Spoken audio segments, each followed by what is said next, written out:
ఆకాశవాణి ప్రాంతీయ వార్తలు చదువుతున్నది షేక్ మస్తాన్బీ. ముఖ్యాంశాలు: వైఎస్సార్ కాంగ్రెస్ పార్టీ ఎన్నికల మేనిఫెస్టోను ఆ పార్టీ అధ్యక్షులు వైఎస్ జగన్మోహన్ రెడ్డి ఈరోజు విడుదల చేశారు. ఆంధ్రప్రదేశ్లో రాబోయే ఎన్నికల్లో ప్రతి ఒక్కరూ తమ ఓటు హక్కును బాధ్యతగా వినియోగించుకోవాలని రాష్ట్ర ఎన్నికల ప్రధానాధికారి ముఖేష్ కుమార్ మీనా సూచించారు. జాతీయ స్థాయి ఇంజనీరింగ్ విద్యాసంస్థల్లో ప్రవేశాలకు నిర్వహించే జేఈఈ అడ్వాన్స్డ్ 2024కు దరఖాస్తుల స్వీకరణ ప్రక్రియ నేటి నుంచి ప్రారంభమైంది. రాష్ట్రంలో ఈ నెలాఖరు వరకు తీవ్ర వడగాల్పులు వీస్తాయని, ప్రజలు అప్రమత్తంగా ఉండాలని రాష్ట్ర విపత్తు నిర్వహణ సంస్థ సూచించింది. చైనాలోని షాంఘైలో జరుగుతున్న ఆర్చరీ ప్రపంచ కప్లో భారత్ 3 స్వర్ణ పతకాలు సాధించింది. వార్తల వివరాలు: రాష్ట్రంలో గత 58 నెలల కాలంలో తమ ప్రభుత్వం హామీలు అమలు చేసిన తీరు చరిత్రలో నిలిచిపోతుందని వైఎస్సార్ కాంగ్రెస్ పార్టీ అధ్యక్షులు, ముఖ్యమంత్రి వైఎస్ జగన్మోహన్ రెడ్డి పేర్కొన్నారు. గుంటూరు జిల్లా తాడేపల్లిలోని పార్టీ కేంద్ర కార్యాలయంలో వైఎస్సార్సీపీ మేనిఫెస్టో 2024ను ఆయన ఈరోజు విడుదల చేశారు. మేనిఫెస్టోలో అమ్మఒడి పథకం కిందిచ్చే నగదును 15,000 నుంచి 17,000 రూపాయలకు పెంచుతున్నట్లు ప్రకటించింది. వైఎస్సార్ చేయూత 4 విడతల్లో 75,000 రూపాయల నుంచి 1,50,000 రూపాయల వరకు పెంచుతున్నట్లు, వైఎస్సార్ కాపు నేస్తం పథకం కింద 4 దఫాల్లో 60,000 నుంచి 1,20,000 రూపాయల వరకు పెంచుతున్నట్లు తెలిపింది. వైఎస్సార్ ఈబీసీ నేస్తం కింద 4 దఫాల్లో 45,000 నుంచి 1,05,000 రూపాయల వరకు పెంపు, పింఛన్ను 2 విడతల్లో 3,500 రూపాయలకు పెంపు, వైఎస్సార్ సున్నా వడ్డీ కింద 3 లక్షల రూపాయల వరకు రుణాలు తదితర హామీలను మేనిఫెస్టోలో ప్రకటించింది. ఆంధ్రప్రదేశ్లో త్వరలో జరగనున్న సార్వత్రిక ఎన్నికల్లో ప్రతి ఒక్కరూ తమ ఓటు హక్కును బాధ్యతగా వినియోగించుకోవాలని రాష్ట్ర ఎన్నికల ప్రధానాధికారి ముఖేష్ కుమార్ మీనా సూచించారు. దేశ భవిష్యత్తును మార్చే అవకాశం ఓటు హక్కుకు మాత్రమే ఉందని అన్నారు. గుంటూరులో మొదటిసారి ఓటు హక్కు పొందిన వారికి నిర్వహించిన అవగాహన కార్యక్రమంలో భాగంగా జరిగిన 3K రన్ కార్యక్రమంలో రాష్ట్ర ఎన్నికల ప్రధానాధికారి, గుంటూరు జిల్లా కలెక్టర్ వేణుగోపాల్ రెడ్డి పాల్గొన్నారు. ఈ సందర్భంగా ముఖేష్ కుమార్ మీనా మాట్లాడుతూ, ఎన్నికల్లో తక్కువ ఓటింగ్ శాతం నమోదవుతోందని, అందువలన ప్రతి ఒక్కరూ ఓటు వేసేందుకు ముందుకు రావాలని కోరారు.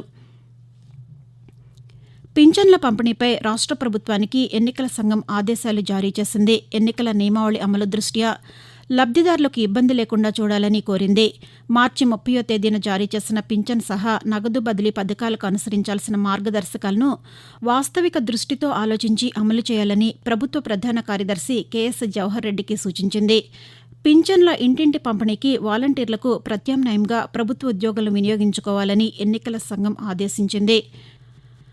వైఎస్సార్ కాంగ్రెస్ పార్టీ అధ్యక్షులు, ముఖ్యమంత్రి వైఎస్ జగన్మోహన్ రెడ్డి రేపటి నుంచి ఎన్నికల ప్రచారం నిర్వహించనున్నారు. అనంతపురం జిల్లా తాడిపత్రి నుంచి ప్రచార సభలను ప్రారంభిస్తారని పార్టీ వర్గాలు తెలిపాయి. అదే రోజు తిరుపతి జిల్లా వెంకటగిరి, నెల్లూరు జిల్లా కందుకూరుల్లో జరగనున్న బహిరంగ సభల్లో ఆయన ప్రసంగిస్తారని, ప్రతిరోజు 3 నియోజకవర్గాల్లో సభలు జరుగుతాయని పార్టీ వర్గాలు తెలిపాయి. ఇలా ఉండగా జగన్మోహన్ రెడ్డి చేపట్టిన మేమంతా బస్ యాత్ర ఈ నెల 25వ తేదీతో ముగిసింది. కేంద్ర ప్రభుత్వంలోని పలు విభాగాల్లో ఉద్యోగ ఖాళీలను భర్తీ చేసేందుకు union public service commission UPSC చర్యలు చేపట్టింది. ఇందులో భాగంగా వచ్చే ఏడాది నిర్వహించే పరీక్షల క్యాలెండర్ను ప్రకటించింది. 2025 సంవత్సరంలో చేపట్టే ఉద్యోగ నియామక పోటీ పరీక్షల తేదీలతో ప్రత్యేక వివరాలను ప్రకటించింది. 2025 జనవరి నుంచి డిసెంబర్ వరకు నిర్వహించే పరీక్షల తేదీలను పేర్కొంది. దీని ప్రకారం వచ్చే జనవరి 22 నుంచి ఫిబ్రవరి 11వ తేదీ వరకు సివిల్స్ ప్రిలిమినరీ పరీక్షకు దరఖాస్తులు స్వీకరించి మే 25వ తేదీన పరీక్ష నిర్వహిస్తారు. ఆగస్టు 22వ తేదీ 5 రోజుల పాటు యూపీఎస్సీ మెయిన్స్ పరీక్షలు జరుగుతాయి. జాతీయ స్థాయి ఇంజనీరింగ్ విద్యాసంస్థల్లో ప్రవేశాలకు నిర్వహించే జేఈఈ అడ్వాన్స్డ్ 2024కు దరఖాస్తుల స్వీకరణ ప్రక్రియ నేటి నుంచి ప్రారంభమైంది. అభ్యర్థులు మే 7వ తేదీ వరకు ఆన్లైన్లో రిజిస్ట్రేషన్ చేసుకోవచ్చు. 10వ తేదీ సాయంకాలం 5 గంటల వరకు ఫీజు చెల్లించవచ్చు. జేఈఈ మెయిన్స్లో అర్హత సాధించిన 2.5 లక్షల మంది విద్యార్థులు మాత్రమే అడ్వాన్స్ పరీక్షకు దరఖాస్తు చేసుకోవచ్చు. మే 26వ తేదీన పరీక్ష జరగనుండగా 17వ తేదీన అడ్మిట్ కార్డులను విడుదల చేయనున్నారు.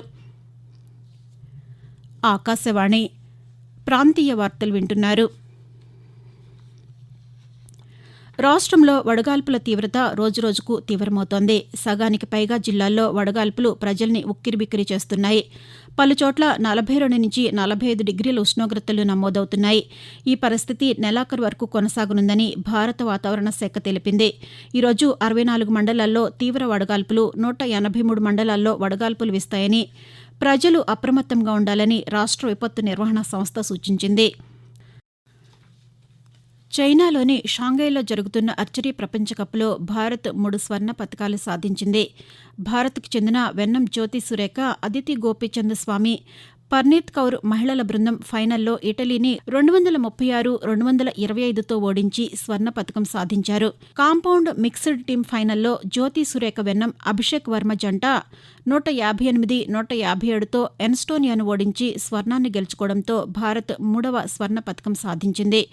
అభిషేక్ వర్మ, ప్రియాంష్ ప్రథమేష్ పుగేల్తో కూడిన పురుషుల జట్టు 238-231తో నెదర్లాండ్స్పై గెలిచి ఫైనల్లో స్వర్ణ పతకం గెలుచుకుంది. పురుషుల విభాగంలో ప్రియాంష్, మహిళల విభాగంలో వెన్నం జ్యోతి సురేఖ వ్యక్తిగత సెమీఫైనల్లో పోటీ పడనున్నారు.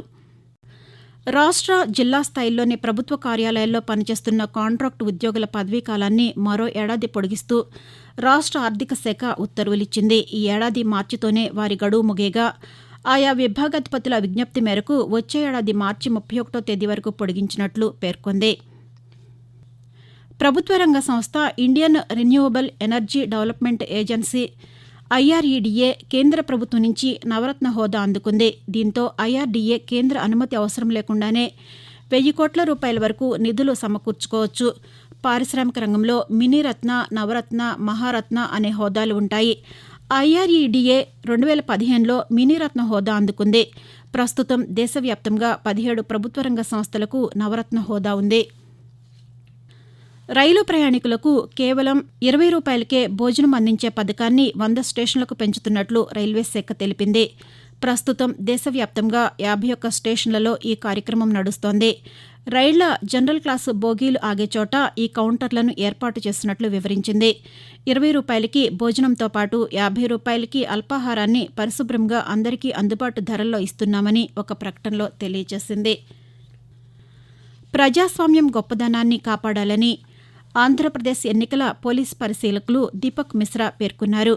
పార్వతీపురం, మన్యం జిల్లాలో నిన్న ఆయన పర్యటించి జిల్లా ఉన్నతాధికారులు, పోలీస్ అధికారులతో సమీక్షించారు. ఈ సందర్భంగా దీపక్ మిశ్రా మాట్లాడుతూ ప్రజాస్వామ్యం పట్ల విశ్వాసంతో ప్రతి ఒక్కరూ పనిచేయాలని, ఎన్నికలను ప్రశాంతంగా, సజావుగా నిర్వహించాలని సూచించారు. ప్రాంతీయ వార్తలు ముగించే ముందు ముఖ్యాంశాలు మరొకసారి. వైఎస్ఆర్ కాంగ్రెస్ పార్టీ ఎన్నికల మేనిఫెస్టోను ఆ పార్టీ అధ్యక్షులు వైఎస్ జగన్మోహన్ రెడ్డి ఈరోజు విడుదల చేశారు.